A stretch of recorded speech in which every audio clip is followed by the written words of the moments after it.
Adelante, Javier. Ok, les damos la bienvenida a todos en este seminario de diálogos entre matemáticas y cultura, todos los organizadores. Darío Latorre, Bruno Cisneros, su servidor Javier Elizondo del Instituto de Matemáticas de la UNAM, Marta Machos Lader, Universidad del País Vasco y Mariela Carbacho de la Universidad Metropolitana de Ciencias de la Educación. El día de hoy tenemos a un escritor y matemático, Guillermo Martínez, muy conocido en muchos medios literarios. Voy a hacer una pequeña introducción de él.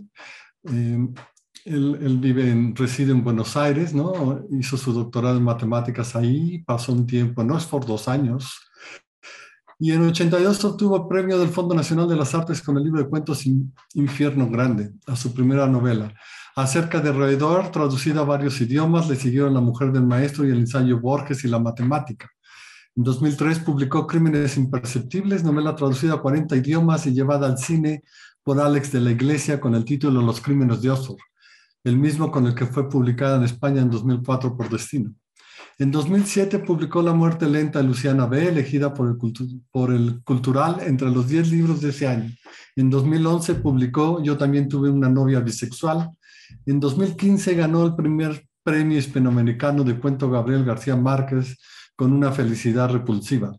Publicó también los libros de ensayo La fórmula de la inmortalidad, Gödel para todos, en colaboración con Gustavo Piñeiro, y La razón literaria. Con Los crímenes de Alicia se alzó con el premio Nadal de novela en 2019 con más de 45,000 ejemplares vendidos. Bienvenido, Guillermo. Muchas gracias por aceptar estar con Gracias, nosotros. gracias a ustedes. Encantado, encantado de estar aquí esta tarde. Bien, entonces empezamos, ¿no es cierto?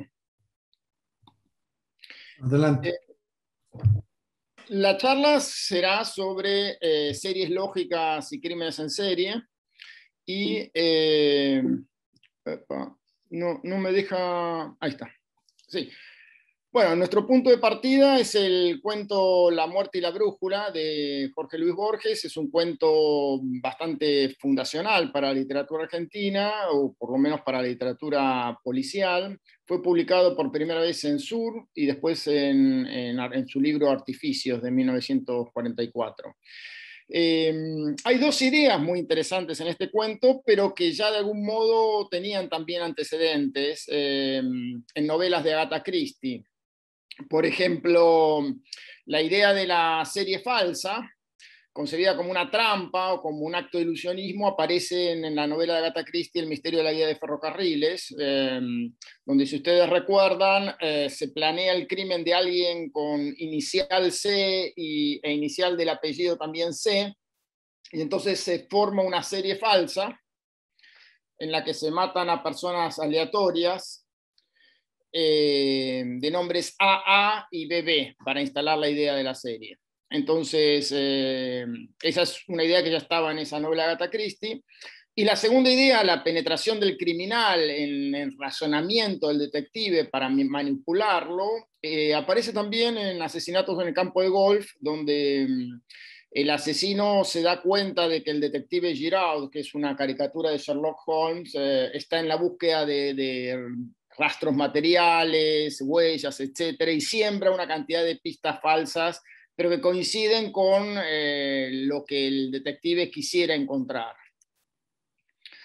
Bien, entonces vamos ahora al cuento de La muerte y la brújula. Solamente me voy a referir al aspecto que nos interesa para esta charla, que es la cuestión de la serie lógica que se instala, ¿no es cierto? Hay una primera muerte en el relato. La muerte ocurre el 3 de diciembre por la noche, en un lugar que es el Hotel du Nord, es decir, la referencia al punto cardinal norte aparece de algún modo disfrazada en el nombre del hotel.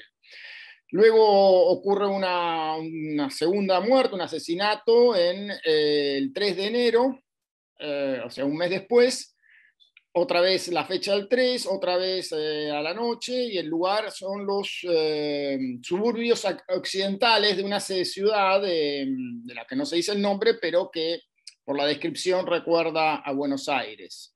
Y luego una tercera muerte, la pongo entre comillas porque en realidad luego en el desarrollo del relato se sabe que es una muerte fingida, que ocurre el 3 de febrero en las dársenas del río, que si la ciudad se asocia con Buenos Aires, las dársenas del río quedan en el este, efectivamente. Entonces tenemos esta especie de recurrencia de muertes cometidas el 3 de diciembre, los días 3 de cada mes, siempre por la noche, y en puntos que los detectives empiezan a sospechar que tienen que ver con los puntos cardinales, ¿no es cierto? Bien, en este momento el comisario a cargo de la investigación recibe una carta firmada con un seudónimo de un famoso filósofo, Spinoza, y con un minucioso plano de la ciudad. La carta profetiza que el 3 de marzo no habría un cuarto crimen, pues la pinturería del oeste, la taberna de la Rue de Tolón y el Hotel du Nord eran los vértices perfectos de un triángulo equilátero y místico. El plano demuestra en tinta roja la regularidad de ese triángulo. Esto es cita del relato, ¿no es cierto? Entonces, esta es la configuración de las muertes hasta aquí, la primera en el norte, la segunda en el oeste, la tercera en el este. Sin embargo, el detective paralelo de la investigación, Lönnrot, se da cuenta de que en realidad el verdadero número o la verdadera lógica por detrás de esta serie es la lógica del 4, ¿no? O sea, se da cuenta de que las muertes se cometieron en la fecha del 3, pero por la noche, cuando ya empieza el nuevo día en la tradición hebrea. Entonces, por una cantidad de asociaciones que tienen que ver con la ropa de los arlequines, los rombos de una pinturería, etc.,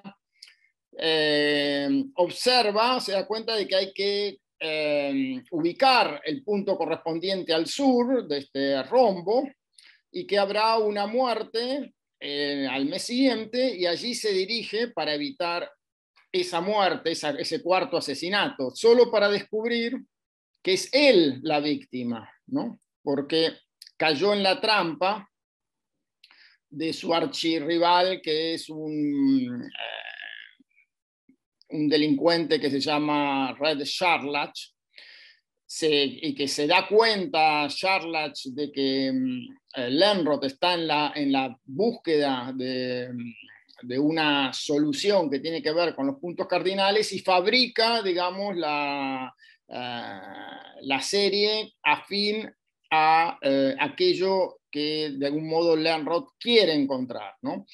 Entonces, cuando se encuentran los dos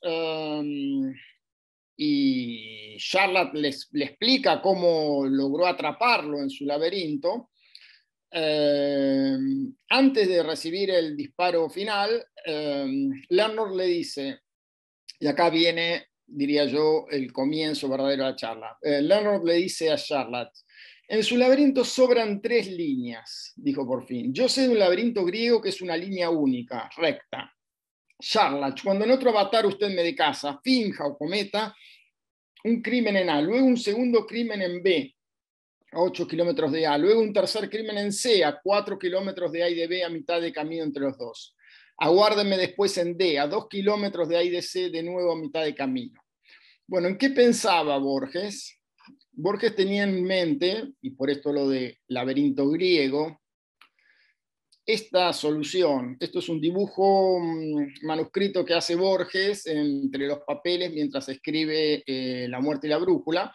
Es decir, un primer crimen en A, un segundo crimen en B a 8 kilómetros, el tercero en C y el cuarto a mitad de camino entre A y C. Claro, pero acá uno podría pensar, y acá en general viene mi momento de pelea con todos los fieles seguidores de Borges. Borges claramente está pensando en esta solución que tiene que ver con la paradoja de Zenón de Elea, con la flecha que no puede ir de A hasta B porque en el medio tiene que pasar por el punto intermedio C y en el medio tiene que pasar por el punto intermedio D, etc. Sin embargo, si a nosotros nos dan como dato solamente que en A se cometió un crimen, en B a 8 kilómetros se cometió otro crimen, y en C a mitad de camino se cometió un tercer crimen, si esos son los datos, que es lo que tendría un detective, ¿por qué la solución D sería preferible a otra solución? ¿No es cierto? Esta es la solución D que plantea Borges. ¿Por qué esa solución sería preferible a otra, como por ejemplo esta, que se le puede dar también una lógica igualmente razonable, ¿no es cierto? Un primer crimen en A, un segundo crimen en B, con esta dirección de avance, un retroceso de A a B, avanzo 8 kilómetros, de B a C retrocedo 4, ¿por qué no de C a D', avanzo 2, y luego a E' retrocedo 1? Podría ser una lógica de avances y retrocesos, o sea, ¿por qué tendría que ser de A a B y luego retrocedo siempre? No hay una razón superior aparentemente en este caso.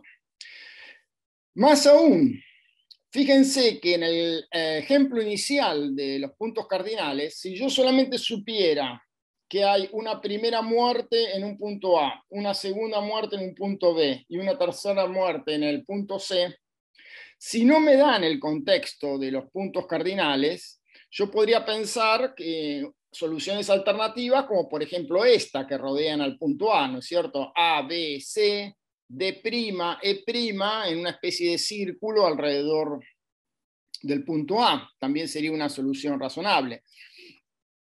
¿Quién es el que da el contexto suficiente para interpretar a esas muertes en relación a los puntos cardinales? El mismo asesino, o sea, el comisario recibe del asesino una pista que es parcialmente verdadera y parcialmente falsa, pero eso es lo que le da a Lönnrot la idea para completar el rombo.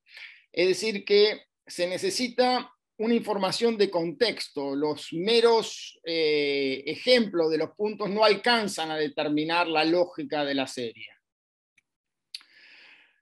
Fíjense, por ejemplo, este otro caso, que es el que yo uso en mi novela como ejemplo para hablarle al lector, que no tiene por qué tener familiaridad con las ideas matemáticas.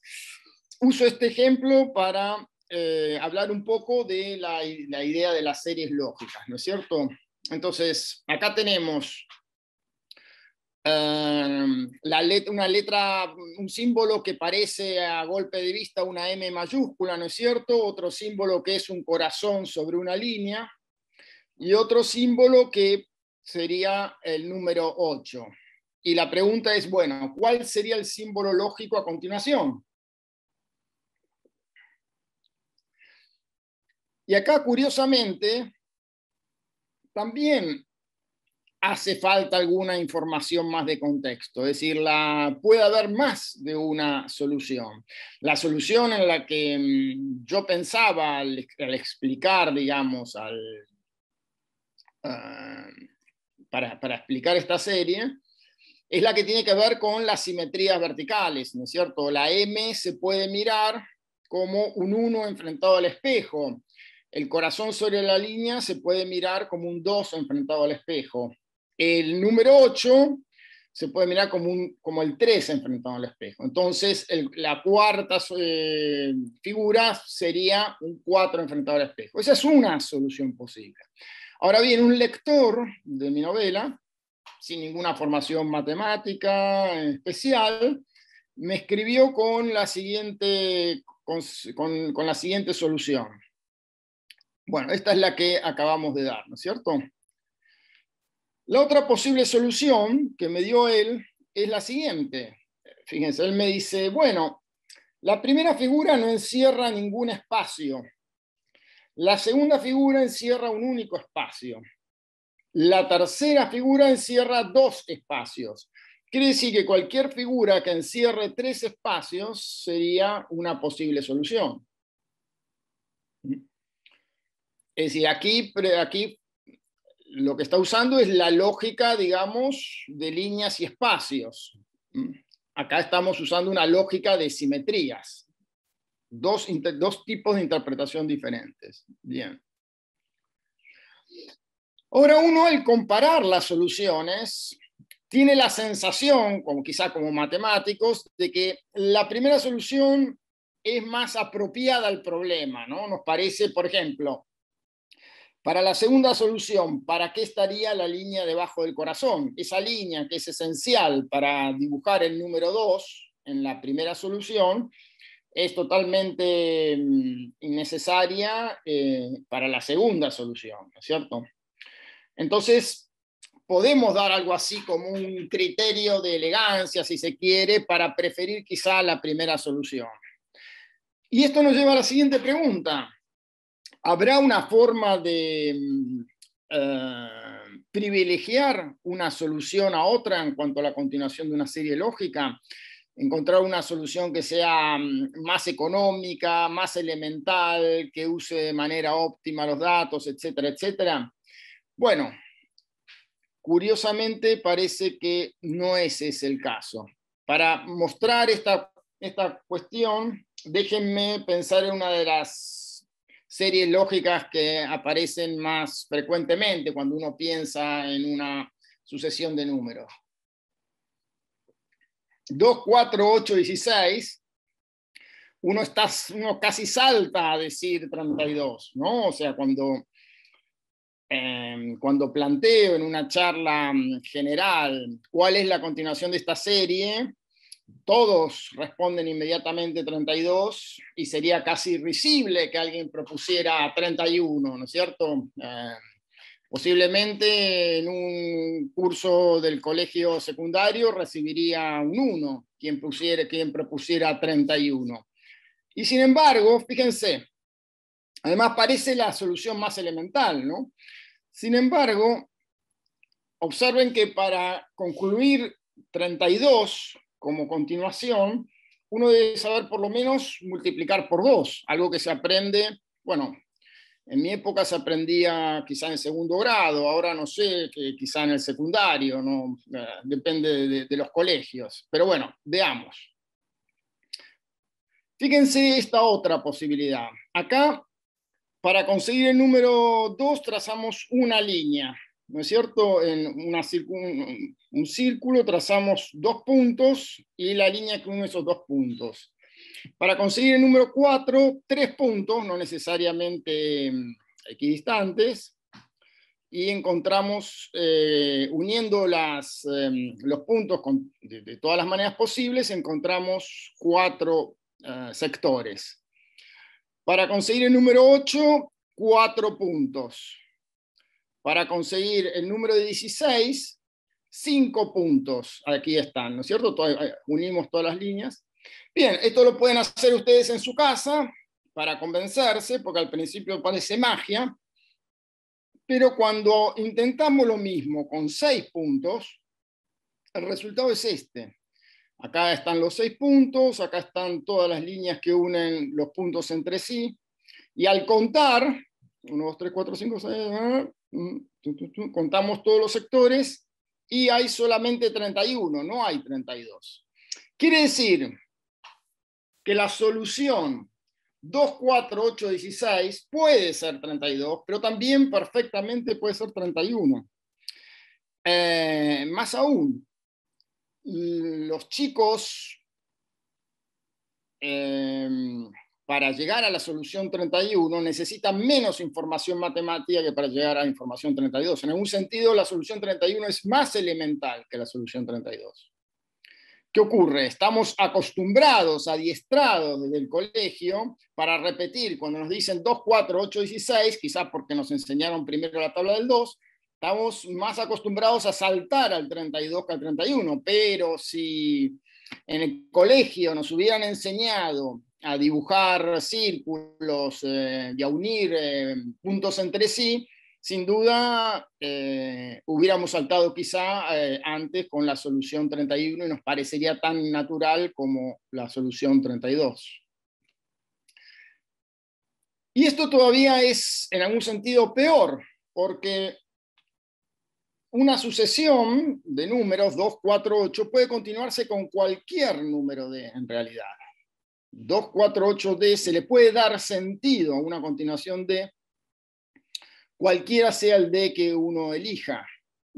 Eso depende de un teorema que quizás recordarán, que dice que, bueno, siempre dados 4 puntos hay un polinomio de grado 3 que pasa por esos puntos. Es el teorema de Lagrange. Bueno, acá, como estoy dando la charla para matemáticos, voy a decir algo sobre esto, que en una charla general quizá lo pasaría por alto, pero me parece que vale la pena detenerse. O sea, ¿qué es lo que garantiza, digamos, que funciona el teorema de Lagrange? ¿Qué es lo que, fíjense, el truco para construir ese polinomio es considerar esta expresión, x menos 2 por x menos 3 por x menos 4, donde en cada uno de estos términos saco uno de los factores, ¿no? X menos 1 por x menos 3 por x menos 4, x menos 1 por x menos 2 por x menos 4, x menos 1 por x menos 2 por x menos 3.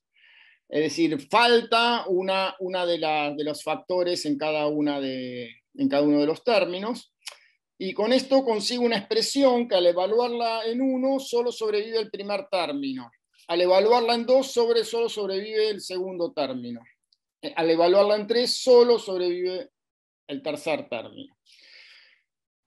Y entonces ahora lo que hago, y lo que da, el resultado que da es algo distinto de 0, por lo tanto después voy a poder dividir por eso. Entonces la idea es poner un 1 en cada término, ¿no? Entonces al poner un 1, después puedo multiplicar por el coeficiente que yo quiera para obtener el polinomio, ¿no? Entonces, cuando le evalúe en 1 me queda menos 6, en 2 me queda 2, en 3 me queda menos 2, en 4, 6. Y entonces el polinomio P de X los construyo así, ¿no? Yo sé que acá me daba menos 6, así que divido por menos un sexto para tener el 1. Una vez que tengo el 1 acá, lo multiplico por 2, que es lo que yo quiero tener. Entonces, todo lo demás se va a hacer 0. Entonces, P en 1 va a ser 2 por menos un sexto por menos 6, que es 2. ¿No? Cuando lo evalúo en 2, lo único que sobrevive es esto. Entonces, como, bueno, de nuevo, como yo quiero que sea el 4, divido por 2, que es lo que me daba antes, y ahí pongo el 4 acá. Lo mismo acá, ¿no? Entonces, de esta manera siempre puedo construir ese polinomio. Por ejemplo, acá hay un polinomio que en 1 vale 2, en 2 vale 4, en 3 vale 8, en 4 vale D. El polinomio tiene esta expresión genérica, entonces, bueno, ustedes me dicen cuál es el D y yo les obtengo, haciendo las cuentas aquí, obtengo el polinomio correspondiente. En general vale este teorema, que es el teorema de Lagrange. Esto se puede generalizar, ¿no es cierto? Y dados n más 1 números, hay un único polinomio de grado no mayor que n, tal que en 1 vale a 1, en 2 vale a 2, y en n más 1 vale a sub n más 1. Entonces, fíjense que gracias a que existe esta construcción para los polinomios, dados los primeros n términos de una serie numérica, cualquier continuación la puedo considerar como razonable bajo la lógica de los polinomios, ¿no? Razonable en el sentido de que le puedo dar una interpretación matemática, la puedo pensar como parte de una ley matemática, que son los valores que obtengo de un polinomio. Esto es algo muy importante para lo que va a seguir. Bueno, paro aquí con la parte matemática y retomo luego un poco más adelante, porque me parece que hay un problema muy interesante que voy a dejar un poco abierto. Consecuencias, algunas consecuencias que podemos sacar de lo que dijimos hasta aquí. Bueno, una primera consecuencia tiene que ver con las novelas sobre crímenes en serie o las películas sobre crímenes en serie. Estamos habituados a que en las películas sobre crímenes en serie aparezca un cadáver asociado con alguna particularidad, ya sea un símbolo, ya sea los signos del zodíaco, por decir algo, una marca en especial, lo que fuera. Y entonces, en la medida en que aumentan los crímenes, se va formando en paralelo una serie lógica y subyace la idea, que es falsa, de que si el detective acierta con la continuación correcta de la serie, encontrará al asesino. La falsedad está en que no hay una única continuación de una serie, ¿no? Solamente el detective a lo máximo que puede aspirar es a coincidir con el asesino en una de las continuaciones posibles, de algún modo justamente encontrar en la manera en que piensa el asesino la coincidencia suficiente para anticiparse a la próxima muerte. Lo mismo con los test de inteligencia, es decir, los tests se hacen pensando que hay algo así como una única continuación para una serie, pero en realidad, como vimos, un aspirante podría poner, cuando le proponen la serie 2, 4, 8, 16, podría proponer la continuación 31. Posiblemente el examinador lo considerara un error, pero porque no conoce por la sucesión de números, no puede, digamos, adivinar cuál es la lógica en la que está pensando el aspirante. Esto lo estudió Wittgenstein en particular en el contexto de las reglas finitas. ¿Qué significa seguir una regla? ¿No? ¿Qué significa seguir el curso de acción cuando uno conoce solamente los ejemplos de aplicación de la regla, ¿no?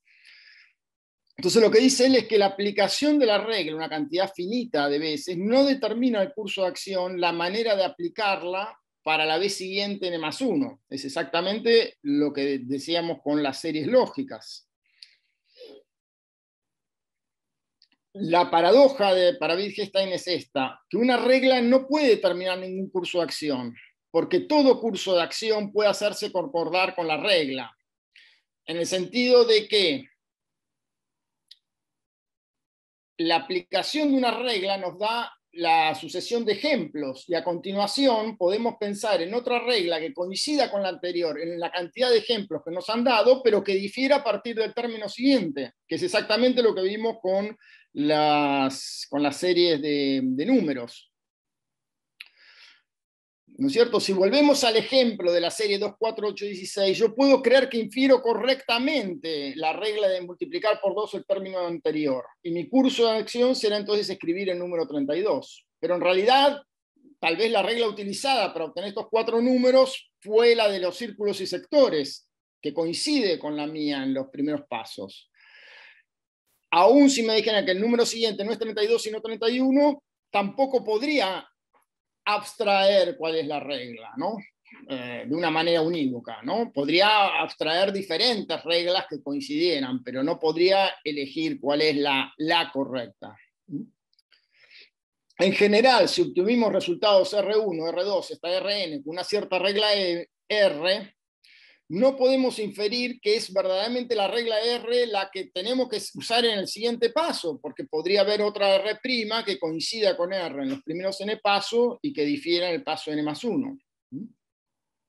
Y esto tiene una consecuencia directa en la educación. En el fondo, ¿cómo les enseñamos a los alumnos el conocimiento de matemática más básico, cualquier conocimiento, ¿no es cierto? O sea, ¿cómo estamos convencidos de que realmente saben, por decir algo, multiplicar por 2 o hacer un pasaje de término?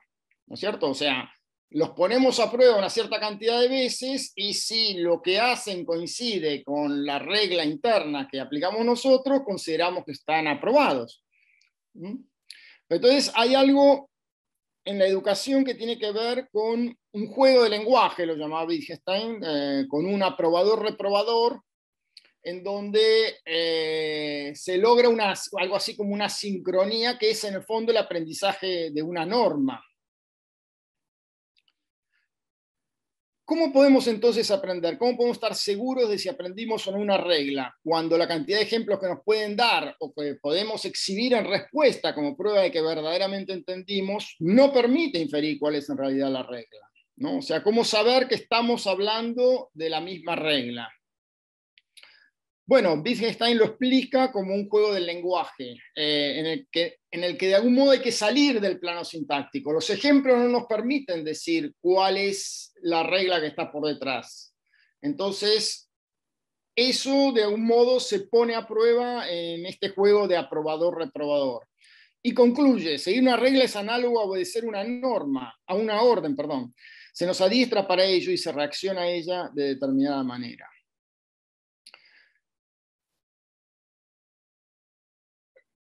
Todavía dice esto, ¿no? ¿Con qué frecuencia tiene que haber sumado, multiplicado, dividido a alguien para que se pueda decir que domina la técnica de esas modalidades de cálculo? Además, este es un problema práctico, ¿no es cierto? O sea, nos enfrentamos con alumnos que parecen saber, ¿no? Cuando les damos uno o dos ejemplos y que fallan en el tercer ejemplo, se olvidan al día siguiente, ¿no? O sea, ¿en qué momento decidimos que sí, que saben, que han, digamos, aprendido y aprehendido la regla, ¿no? En el sentido de la interiorización? Bueno, en otro campo, estoy dando algo así como un panorama de todos los campos diferentes y muy distintos en apariencia, en donde reaparece este problema, ¿no? O sea, lo vimos con los tests, con la cuestión de la educación, también la diferencia entre letra y espíritu en la justicia, ¿no? La letra de la ley no alcanza para los propósitos de la justicia, porque no puede señalar unívocamente la aplicación de la ley para casos futuros. Tenemos la masa de ejemplos de lo que han sido los fallos del pasado, pero a partir de eso, también, de nuevo, se pueden, con diferentes interpretaciones, se pueden inferir diferentes lógicas para los casos presentes o del futuro, ¿no? La letra de la ley conserva la forma en que se ha aplicado la norma hacia atrás, pero la sucesión histórica de ejemplos no alcanza para decir unívocamente cómo debería regir en el presente o en el futuro, ¿no? El presente histórico ocupa el rol de aprobador, de desaprobador respecto del curso de acción para la ley. También. Bueno, y acá hay otro ejemplo interesante, que es la imposibilidad de los intentos de búsqueda de una lengua perfecta. ¿Una lengua perfecta a qué se refiere? Una lengua tal que la sintaxis permita generar el sentido a futuro, sobre todo, ¿no? Porque siempre se puede encontrar una regla que sirva para explicar los ejemplos de palabras que se conocen hasta el presente. La cuestión es cómo nombrar a futuro. Bueno, Borges tenía presente esta cuestión de los problemas de la búsqueda de las lenguas. Fíjense este pequeño fragmento dentro del cuento del Congreso, ¿no? No descuidé las lenguas universales, me asomé al esperanto, que el lunario sentimental califica de equitativo, simple y económico, al Volapük, que quiere explorar todas las posibilidades lingüísticas, declinando los verbos y conjugando los sustantivos. Consideré los argumentos en pro y en contra de resucitar al latín, cuya nostalgia no ha cesado de perdurar al cabo de los siglos. Me demoré asimismo en el examen del idioma analítico de John Wilkins, al que Borges le dedica un ensayo entero, extraordinario, donde la definición de cada palabra está en las letras que la forman. De algún modo, el intento de John Wilkins es, para los lógicos, el intento más claro, ¿no? de una lengua que se propone poder anticipar el sentido de las palabras de acuerdo a reglas puramente sintácticas. Y Umberto Eco, en este libro extraordinario que se llama La búsqueda de la lengua perfecta, donde analiza todos estos ejemplos que da Borges y muchos otros, menciona en particular el intento de enviar un lenguaje al espacio, de comunicarnos con alguna civilización del espacio a través de pulsos o señales, ¿no? Es el intento de la creación de lincos, la lengua cósmica, ¿no?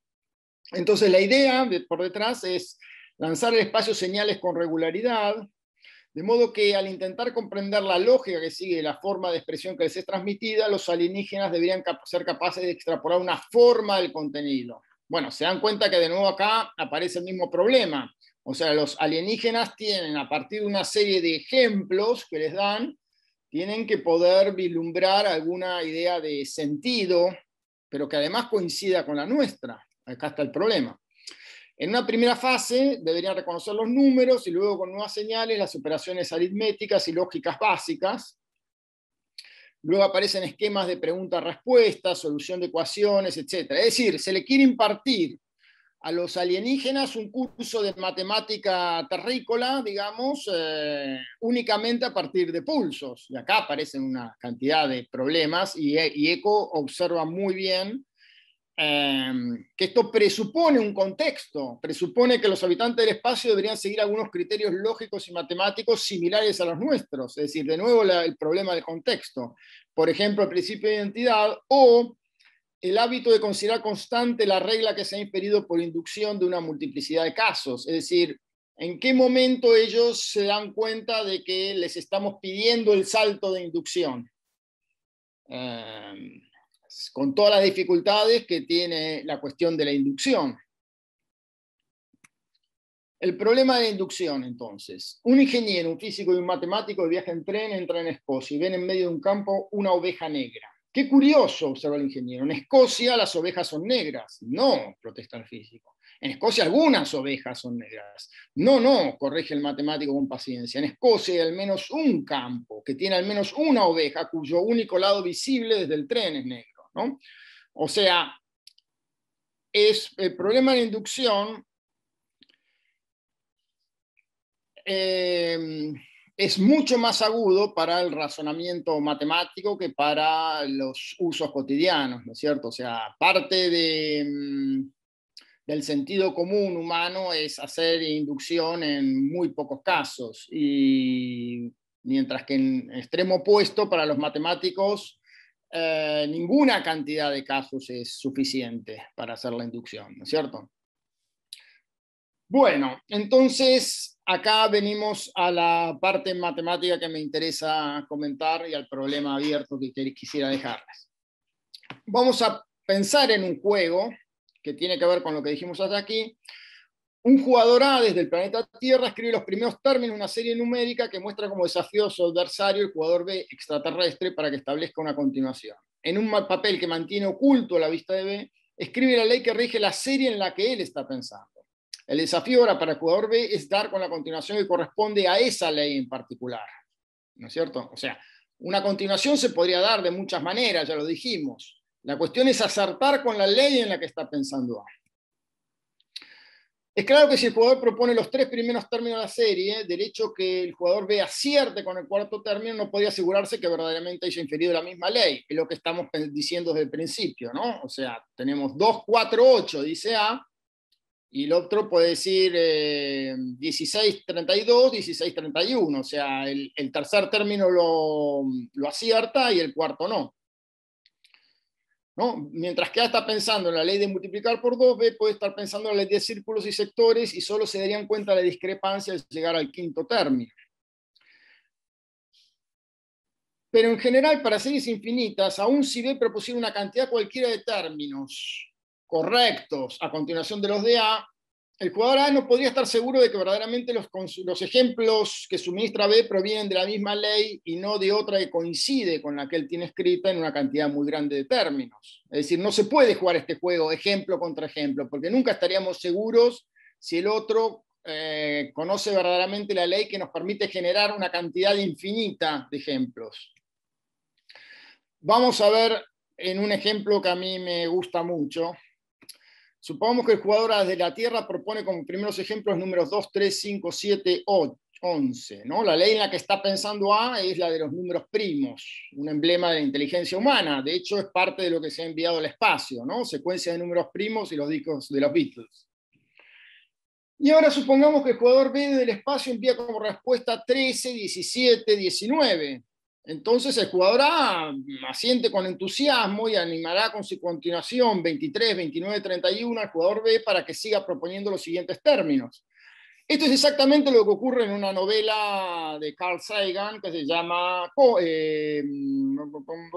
que se llama Cosmos la novela. Bueno, no estoy seguro ahora. Es la novela que escribió Carl Sagan sobre la posibilidad de encuentros, quizá no se llame cosmos. La conversación matemática continúa con números primos cada vez más grandes, ¿no? Es lo que ocurre en la novela. La chica de pronto se da cuenta de que le están enviando como señales números primos cada vez más grandes. Entonces el entendimiento parece perfecto. Sin embargo, en algún momento en que sigue la progresión de este intercambio de números primos, el jugador B envía el número 561, que no es primo, no es divisible por 3.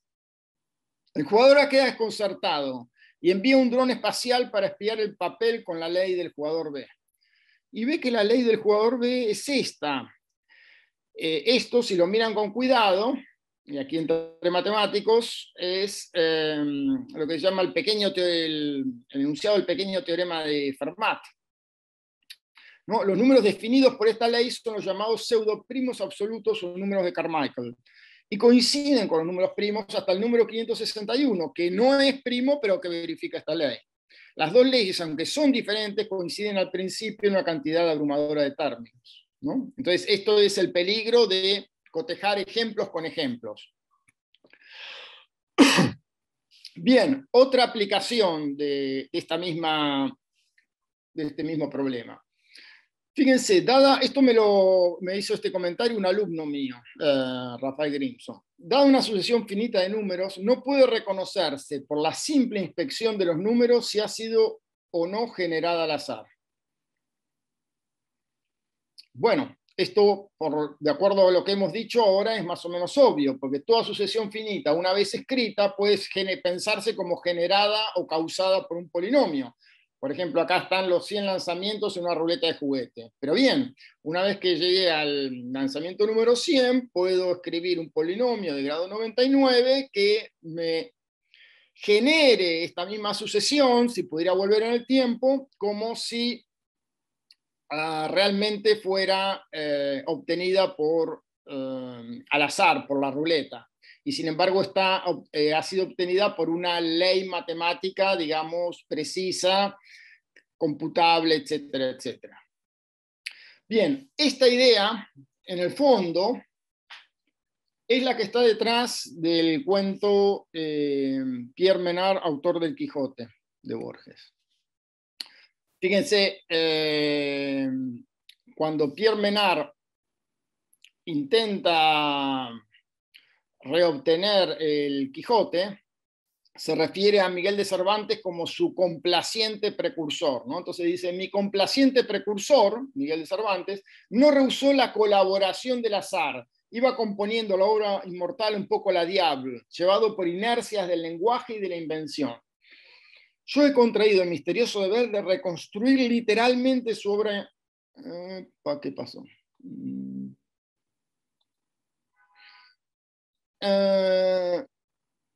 Su obra espontánea. Mi solitario juego está gobernado por dos leyes polares. La primera me permite ensayar variantes de tipo formal o psicológico. La segunda me obliga a sacrificarlas al texto original y a razonar de un modo irrefutable esa aniquilación. Es decir, el propósito de Pierre Menard es reobtener, de algún modo como si fuera con un polinomio, el texto que Miguel de Cervantes ha obtenido con la colaboración del azar, como si fuera, digamos, con un juego más parecido al de la ruleta, ¿no? Pero en el fondo es la misma clase de idea. Es una revelación cotejar el Don Quijote de Menard con el de Cervantes. Por ejemplo, escribió, en la primera parte, capítulo 9, la verdad cuya madre es la historia, émula del tiempo, depósito de las acciones, testigo de lo pasado, ejemplo y aviso de lo presente, advertencia de lo porvenir. Redactada en el siglo XVII, redactada por el ingenio lego Cervantes, esa enumeración es un mero elogio retórico de la historia. Menard, en cambio, escribe la verdad cuya madre es la historia, émula del tiempo, depósito de las acciones, testigo de lo pasado, ejemplo y aviso de lo presente, advertencia de lo porvenir. Hasta aquí parece un chiste, ¿no es cierto? En cierto modo, bueno, hay algo de comicidad en el cuento. Sobre todo Menard, en cambio, escribe, y a continuación el mismo párrafo, las mismas oraciones, la misma puntuación, ¿no? Exactamente lo mismo. Y sin embargo, y acá el genio de Borges está en mostrarnos que lo mismo puede ser no solo diferente, sino hasta opuesto. pensado una vez que uno lo piensa como escrito en nuestro siglo, bueno, el siglo pasado en realidad. La historia madre de la verdad, la idea es asombrosa. Menard, contemporáneo de William James, no define la historia como una indagación de la realidad, sino como su origen. La verdad histórica para él no es lo que sucedió, es lo que juzgamos que sucedió. Las cláusulas finales, ejemplo de aviso de lo presente, advertencia de lo porvenir, son descaradamente pragmáticas. También es vívido el contraste de los estilos. Fíjense cómo acá muestra que lo mismo puede ser opuesto, ¿no? El estilo arcaizante de Menard, extranjero al fin, adolece de alguna afectación. No así el del precursor, que maneja con desenfado el español corriente de su época. Claro, el experimento de Cervantes en su época es usar el lenguaje corriente. Con el paso del tiempo, con el mero paso del tiempo, ese lenguaje corriente se ha vuelto ya arcaico a esta altura. Entonces, cuando uno intenta escribir en ese lenguaje, está haciendo un experimento opuesto, está haciendo un experimento de tipo arcaizante. Bueno, y el mismo problema aparece con el problema de la traducción radical de Quine, que yo usé en mi novela Los crímenes de Alicia. Es decir, la cuestión de la paradoja de la regla finita de Wittgenstein aparece en Crímenes Imperceptibles. Y este avatar, digamos, con la traducción radical de Quine en Los crímenes de Alicia. La cuestión es que llega un antropólogo inglés a una isla recién descubierta, que nunca tuvo contacto con extranjeros, y cuando desembarca en tierra, un aborigen señala un conejo y dice Gabagay, ¿no? Entonces la pregunta es, ¿qué escribe el antropólogo en su libreta? ¿Cómo puede estar seguro de que Gabagay significa conejo y no que significa color blanco,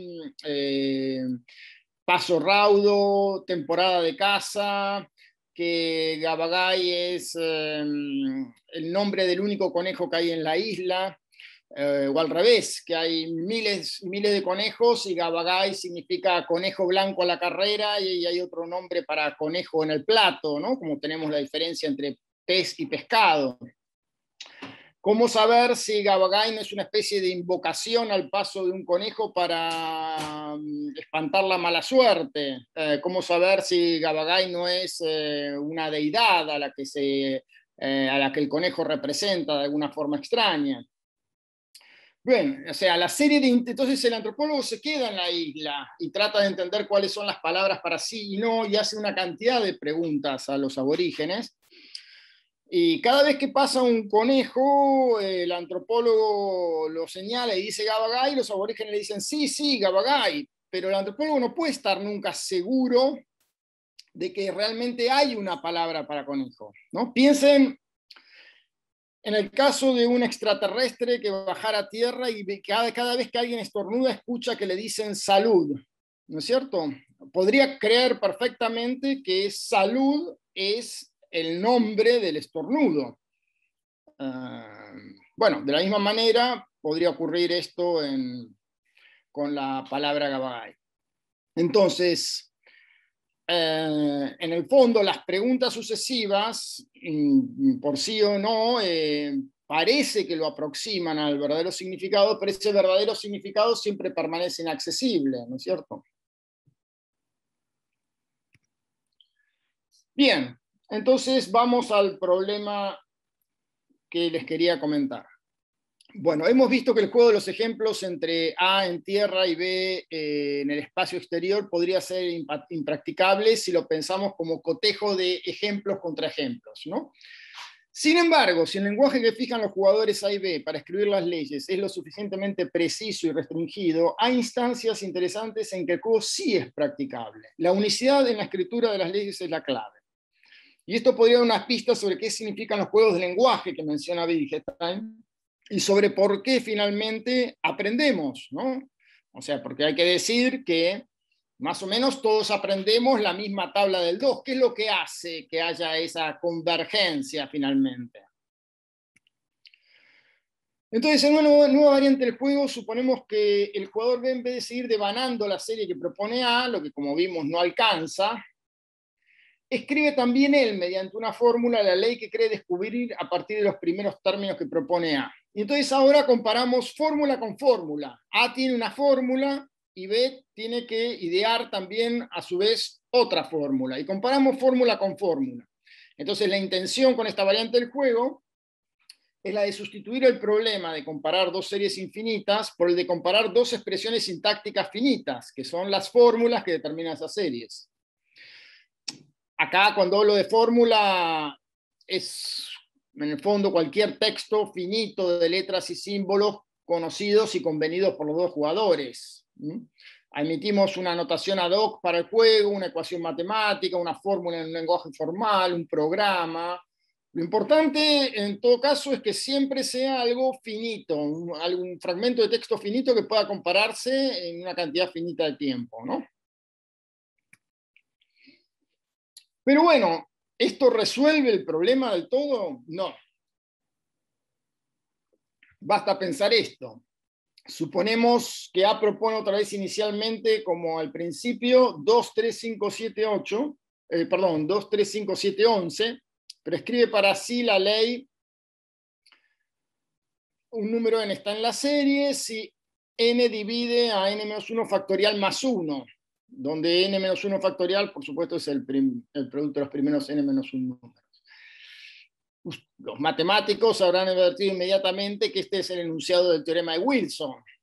El jugador B, al ver los primeros ejemplos, arriesga que la ley de la serie propuesta la de los números primos y escribe en su hoja simplemente la definición de número primo.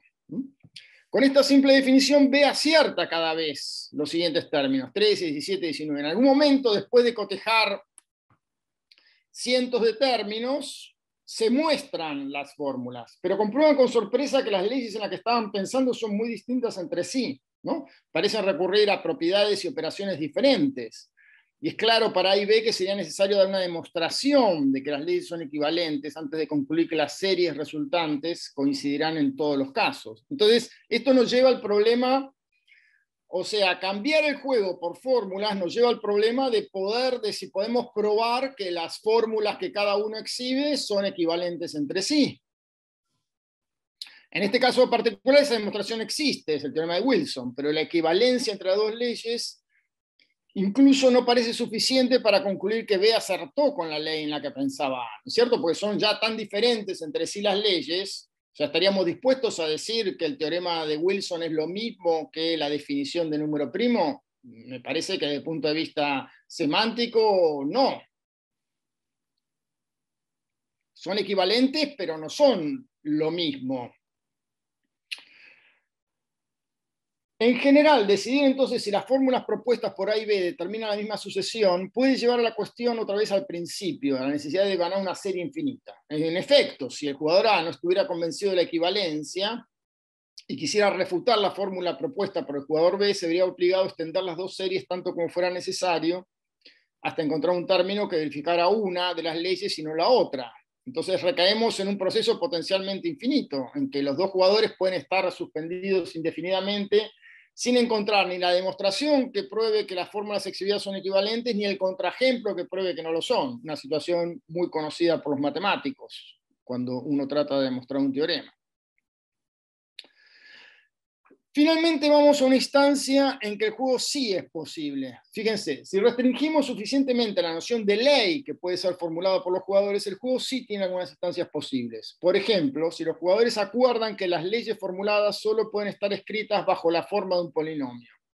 Recordar que el juego es intentar inferir la ley a partir de una suficiente cantidad de ejemplos.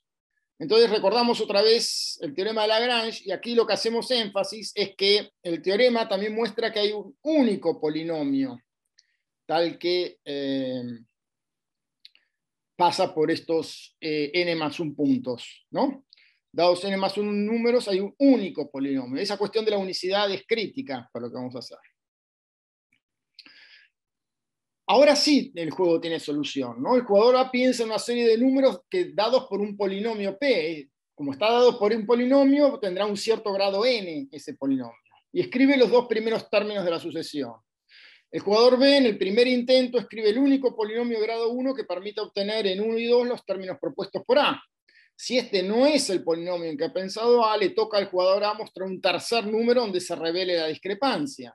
Ahora B reintenta con el único polinomio de grado 2 que pasa por los 3 puntos sugeridos por A. Si todavía no es este el polinomio que pensó A, el jugador A deberá sugerir un cuarto número. El juego avanza, pero no indefinidamente, porque el polinomio que pensó A tiene un cierto grado y por la unicidad en el teorema de Lagrange, B acertará al cabo de, a lo sumo, n más 1 intentos, ¿no es cierto?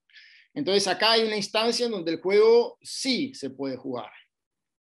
Es decir, la información de contexto necesaria para jugar el juego, en este caso, es que la ley de formación de la serie está dada por un polinomio. Esa es la información de contexto. Del mismo modo que la información de contexto en el primer ejemplo que vimos era que los puntos pertenecían a puntos cardinales, bueno, aquí la información de contexto es las leyes que gobiernan los ejemplos están dadas por polinomios.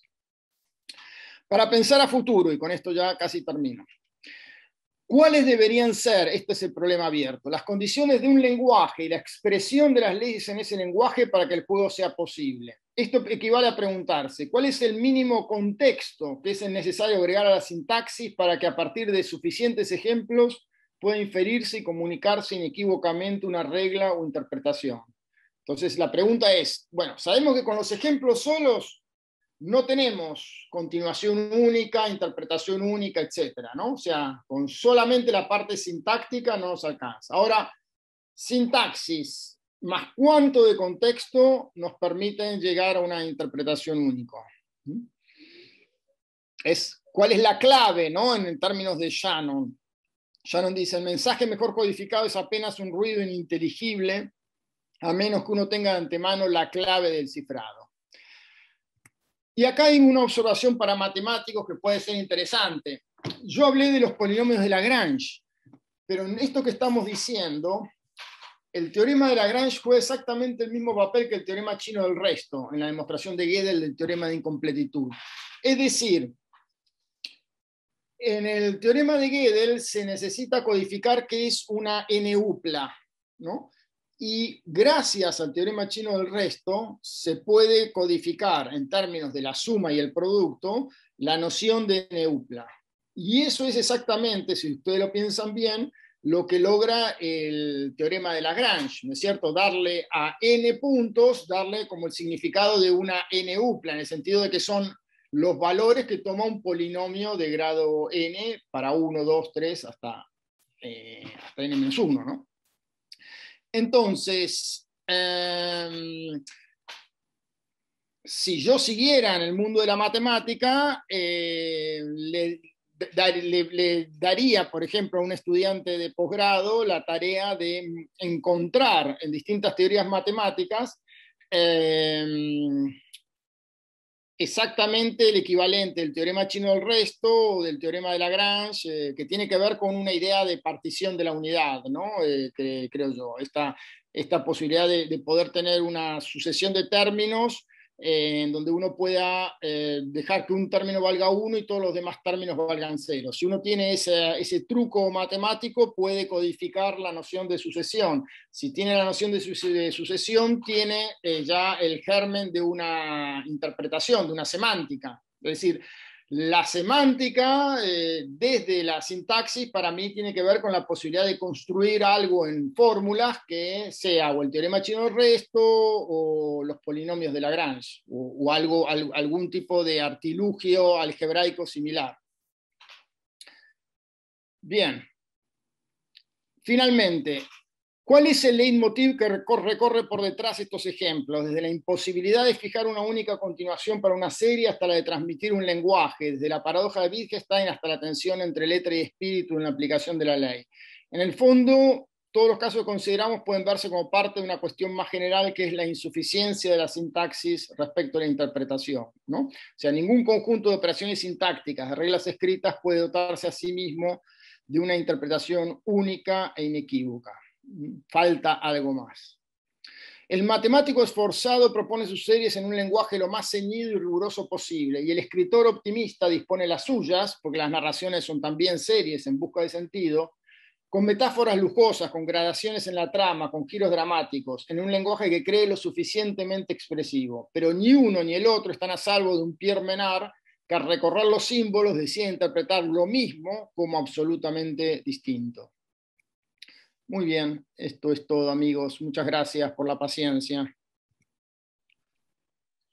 Muchas gracias, Guillermo, por tu presentación aquí de manera virtual. Todos nos expresamos nuestras reacciones por lo interesante que nos comentaste acerca de esto de las series y de esta continuidad y el proceso de lograr entendernos con este último juego que nos mostraste. Muchas gracias por ello.